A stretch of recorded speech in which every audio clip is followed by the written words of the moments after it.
Hi everybody, and welcome back to my channel. I'm back today with another food book review. As a reminder, food books are not cookbooks, but sometimes you'll find that there are authors who have gone both ways and have written food books and cookbooks. And a great example would be the author Robb Walsh. I just finished his book, Are You Really Going to Eat That? And it's about his culinary adventures around the world. So Robb Walsh is an author of many cookbooks, one of them being called The Cowboy Kitchen, or A Cowboy Kitchen, and I'll link that in the description below. Robb Walsh's cookbooks tend to have historical flair around them, so it's about regional cuisine that he wants to help preserve. So cuisine of like the indigenous people of Oaxaca and etc. I might not have said that right, but I hope I did. So Are You Going to Eat That is about Robb Walsh's journeys in about the 90s, where he travels the world looking for the most exotic foods in the world. So the great thing about Walsh's book is that each chapter is a new food he wants to explore. I found this really approachable, and it made it easy to read a chapter a day and not feel so bogged down by really lengthy chapters and lots of heavy scientific detail. So each chapter is about 10 pages, and it's about a different food, which I found really fun and exciting. One of my favorite chapters is The Ultimate Cup of Coffee, and Walsh goes on a journey to find Blue Mountain coffee up in the hills.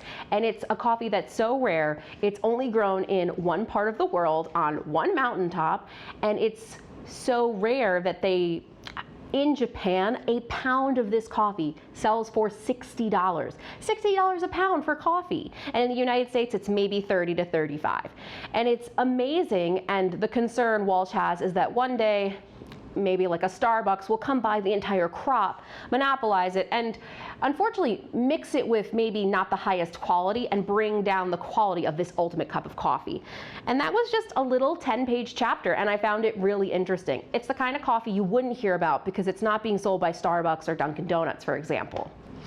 Another chapter I really enjoyed was The Tropic of Spam, and it's all about Walsh being in Hawaii and trying to figure out why they're so obsessed with spam. And it was a really fun historical impact on why these native Hawaiians eat spam, but also how has it become part of their national cuisine? And it actually made me, by the end of the chapter, want to try spam, which I never thought I would say.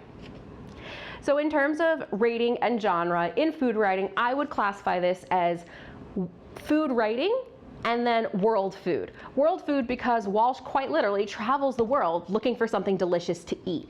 He doesn't stay in one place too long, and the subject matter doesn't go so deep that there's more than one chapter per food topic.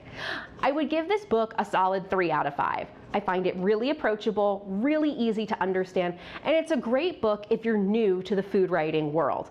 For me personally, because I've read so many food books, it's a lot of information I already knew before, and it was published in the early 2000s.